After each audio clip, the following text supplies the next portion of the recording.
Now, T-Bob Hebert might make fun of us being at losers, but he's got a healthy respect for a walk-on, so he would never make fun of that. And it's a Louisiana-based restaurant, so he cannot make fun of that. What's up, T-Bob? Did he freeze just He like did, that? But look how good he looks, though. What a great shot that is of T-Bob. Yeah, I mean, he looks fantastic. Now, if he blinks right now, that is the best acting job of Frozen I've ever seen in my life. I think T-Bob's a good actor. I don't know if he's that good. Am I back? You're back. You are now back, You yes. froze, and I want you to go back and watch it because it was a phenomenal image of you, yes. Well, this is fantastic. I've been sitting here for like 10 minutes, and it just popped up that my internet connection's unstable. So we'll see. I will say this, boys. Look, I love walk-ons absolutely right here starting Baton Rouge. They're the absolute best. And I got to say, fellas, I'm glad you'll have me on today. I love the lineup. It's a big grifter sort of day. Only, unlike our guy Clay, I'm not really a political grifter. My grift is just going out of my way to hate on Alabama, right? So it's wonderful that we get to come on a day where you have the beta male Nick Saban hiding in the shadows and running away from competition, while you have Chad Kelly, aka Brian Kelly, out there with the alpha energy saying, look, I came here to play the best, okay? I ain't trying to avoid Bama. We want Bama. So very happy to be here with you fellas today. Do you not think, though, that LSU, Tennessee, Auburn is quite the three to have every single year? Okay. Well, were you going to get rid of the Iron Bowl? Nope. No. Has Tennessee been good for the past 15 years? Are y'all really okay? I can't remember. Just let me ask you this. I can't remember. Like, are y'all kidding me when y'all are complaining about a team that previous to this year had won 33% of their SEC games over the past 15 years? Okay. What are we talking about? And you held the entire conference hostage to maintain that game anyway. So you're not getting rid of it now. And guess what? TV money decides everything nowadays. You would have to be stupid. Like, at a time when the SEC is trying to get ESPN to renegotiate the contract in good faith, you're going to go to them and say, oh, but hey, we don't want to give you LSU Alabama every year. The game that CBS chose as their night game for like 8 years running. Like that. No, that's it's a business, boys. I get and that. Business is booming with LSU Bama. Only thing I would ask you, of the three permanents, who of the 16 teams in the SEC, who looks on paper like they got the most difficult three? Alabama. Okay. And I love it. I mean, that's all I'm asking. Absolutely. Yeah, I know. But then again, like, do we know that Tennessee's going to stay good? No. Like, look at what Josh Heupel. Now, granted, he's done a very good job building Tennessee up in 2 years, so already it's different than UCF. But go look at Heupel's time at UCF. After he took over, it was descending step after descending step until he somehow got the Tennessee job. And we were all clowning at the time. Now, look, for whatever that's worth, I think y'all's fears are warranted, because I think that Tennessee is like they have all the elements that you need to be sustainable. They've obviously got an incredible fan base. They've got an amazing stadium and campus.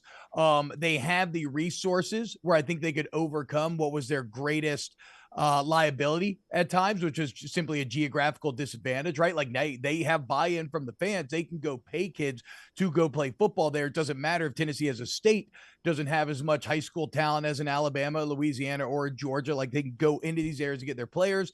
I do believe in Heupel's ability to transcend corporate. So, I do think they're going to be good, but I'm just pointing out that there is no guarantee, and these things do come in ebbs and flows. Like today, LSU versus Texas A&M feels easy, but isn't Texas A&M always just like a couple of things going right away from being really good? So there's going to be ebbs and flows. And so within that, you just have to, I mean, at the end of the day, whatever, it is a business, right? You have to try to create the best matchups while making it somewhat equitable. And unfortunately, if you're not an Alabama fan, or if you are an Alabama fan, unfortunately for you, no one's going to feel bad about the team who has won nearly 90% of their conference games over the last 10 years. No one's going to feel bad about that team having a tough road. I mean, they won 88.8% of their games the last 10 years in the SEC. Georgia's second at 79, and then you got to go all the way to LSU at 63. So they've been an outlier of good.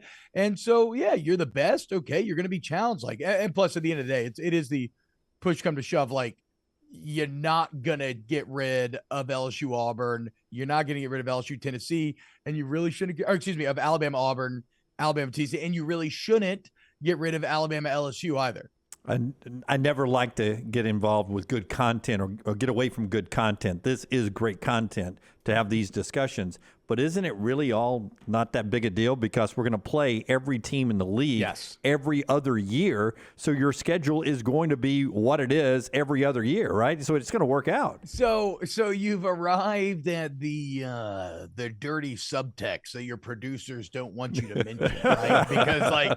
Because this is all much ado about nothing in a lot of ways. Now, in some ways it's not, because like every other year is way more often than now. But it's still not every year. But we're also into a 12-team playoff, meaning you can actually afford losses now. So even that takes away. So like there are truths underneath the surface, Jim, that you're referencing there that do take away from like the outrage that you may feel over this. Because we've been talking about it off the bench, and Hester's all upset that like LSU Florida's leaving, and I'm kind of like, you're still going to see them every other year. And now when you win, you get bragging rights for 2 years, right?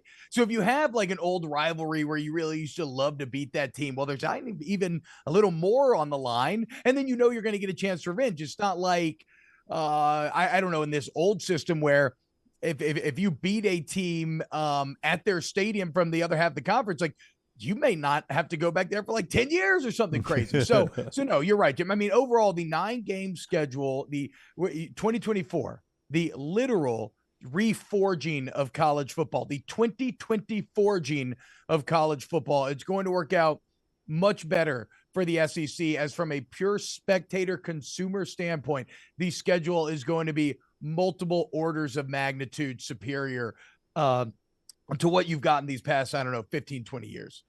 T-Bob Hebert is with us, former LSU great, now with ESPN, also the Ringer. You could see him, Volume. Excuse me, Volume. My apologies for that, the Volume. Colin Cowherd's outfit, you see him there. Go everywhere you get our podcast, you get his there as well, at T-Bob53 on Twitter. He's with us on the JohnstonRVCenter.com hotline. Brian Kelly, I have found to be a very polarizing figure with our audience. I happen to think, and I said this when he was at Notre Dame, he's a phenomenal coach. He's won everywhere he has been. I do love the attitude he showed, though, in that Ross Dellinger article where he says, he's talking to Heather Dinich about the Ross Dellinger article. I don't know how much more I could screw up in this with this one segment right here. But I like it where he said, best thing about it is your internet's not fading right now. True, yes. I don't know. Maybe it's good for me if it is. I came here to play Alabama and to play Auburn. That's who I want. I don't care about the out-of-conference stuff. I came here for this, and I do love that attitude. Yeah, so the exact quote here, I wrote it down because I knew I wanted to bust it out on y'all just to prove the superiority of Kelly over Saban, which honestly, it's already 1-0 ever since he got to LSU. So, I don't know what more needs to be proven. But he says, quote, "I want to play the best. I came down here to the SEC because I wanted to play against Alabama. I want to play A&M. I want to play Auburn, the great teams. And in our new scheduling, we get to play Alabama every year, Ole Miss every year, and Texas A&M. Now, look, on balance, that is a much friendlier draw for LSU than what Alabama is getting there. There is no doubt, especially because I think that Hugh Freeze is actually going to be pretty damn good at Auburn as well. But I actually take Kelly at face value there, right? Like in terms of, I'm sure there's an element of him that's loving to kind of get to like jab back after Nick was kind of like, oh, we know what's going on with this. But I mean, he did leave a playoff relevant Notre Dame team in which he was highly paid. He was a legitimate playoff contender, and he blew that all up to come to an LSU team that for the first time in like 20 years had finished under 500. And he only makes that move because he believed the potential of LSU, even if it came with all of that competition. Like, he's here at the end of his career, 60 years old, and he wants to see, okay, can I do it? Can I go get that national championship? And then if that means having to go through the best, well, you're going to have to go through them anyway. So why not go through them at a school where at least you feel like you have the resources and you have the talent to be able to do so? Because I don't care if you play in the Pac-12, Big 12, Big 10, if you want a natty, you're going through Alabama or Georgia. It is the only path there. And so Kelly fully recognized that and accepted the challenges that came with it. And pretty good start year one, obviously getting to Atlanta. What is your expectation for this LSU team this season? I mean, it's got to be really high, right? When you just look, I'm going to be fascinated to see if LSU ends up as the SEC Media Day favorites to win the West. And the reason why I bring that up T-Bob. is I've said this before. There's a chance. Not that they shouldn't be, but the media loves to pick Alabama. So I mean, it's a media vote. Absolutely. So that's what I'm saying. So this is going to be a great test of brand value, right? Because the Alabama brand is such that we know that they don't rebuild, they only reload. But you are coming off of having the best quarterback that you've arguably had in the Saban era, and it was met with some of the most disappointing final results. And so now you lose that quarterback, right? And the offensive line has struggled or not been like as dominant as they were for a couple of years. The defense, you're changing two coordinators. And like if it was any other brand, there is no way that team would be picked to win the West over an LSU team that's returning a top 10 quarterback in the country.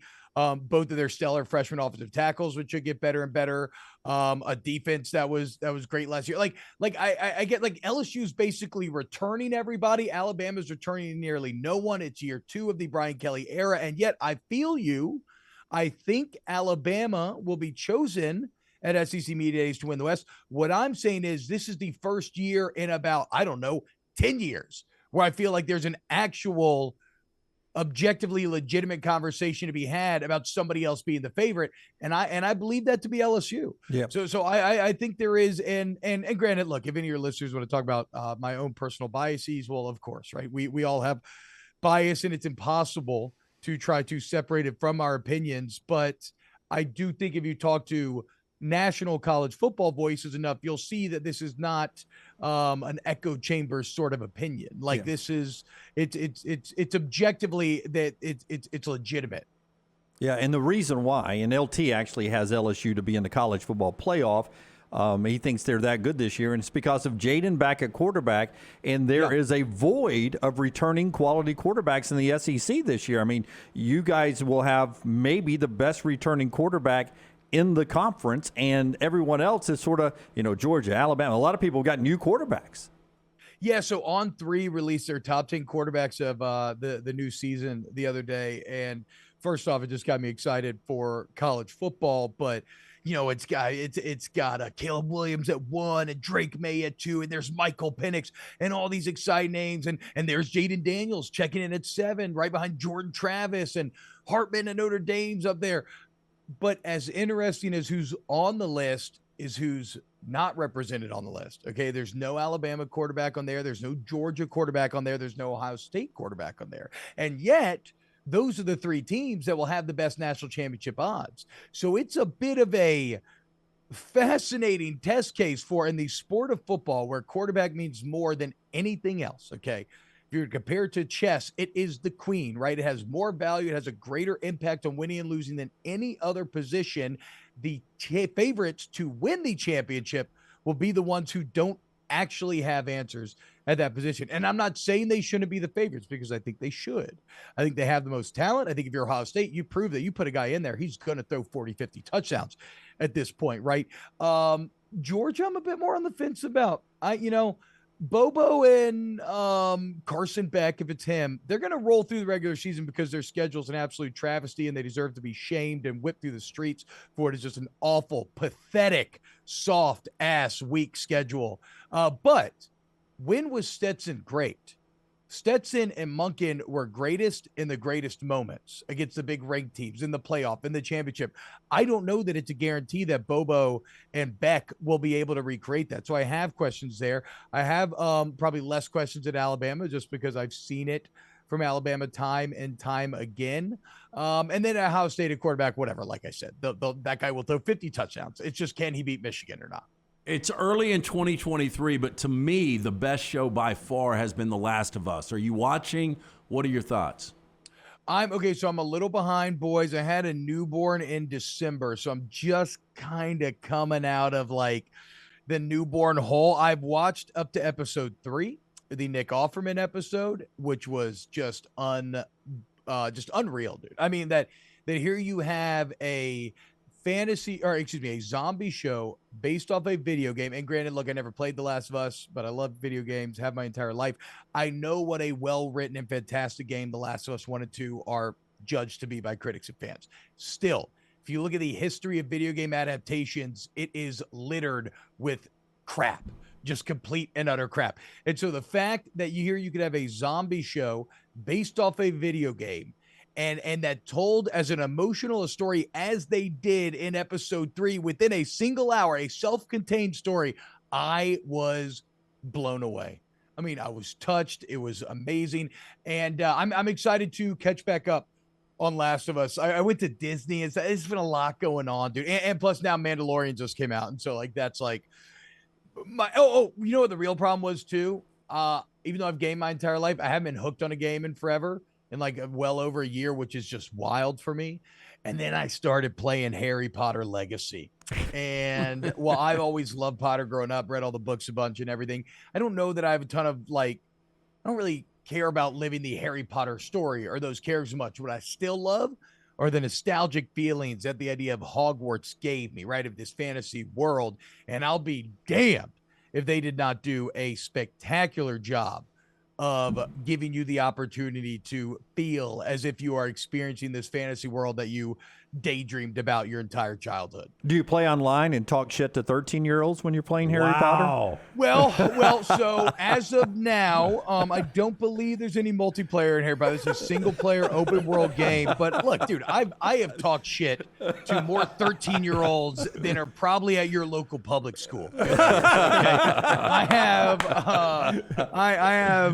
I went through years there where I was doing night radio like 8 to midnight, and so I would game like 1 a.m. to 4 a.m. and the just weird transient relationships that I would make on the road there were always fantastic. That is the funniest part. Sometimes online we tend to think that everybody's our age because that's the prism we view it through, and then you're like reading comments, you're like, oh wait, this guy's 12. I remember thinking this. Yeah, absolutely. Yeah, I'm not too proud to talk shit to a 10-year-old. Okay, on the sticks. That's just the name of the game. My son's 18. He's a big gamer. Freshman in college now, but it was this past summer before he went to his freshman year in college. I walked by his room one late night. I think I'd been out with LT, and I was drunk as Cooter Brown. I walked by, and I swear he was speaking a foreign language.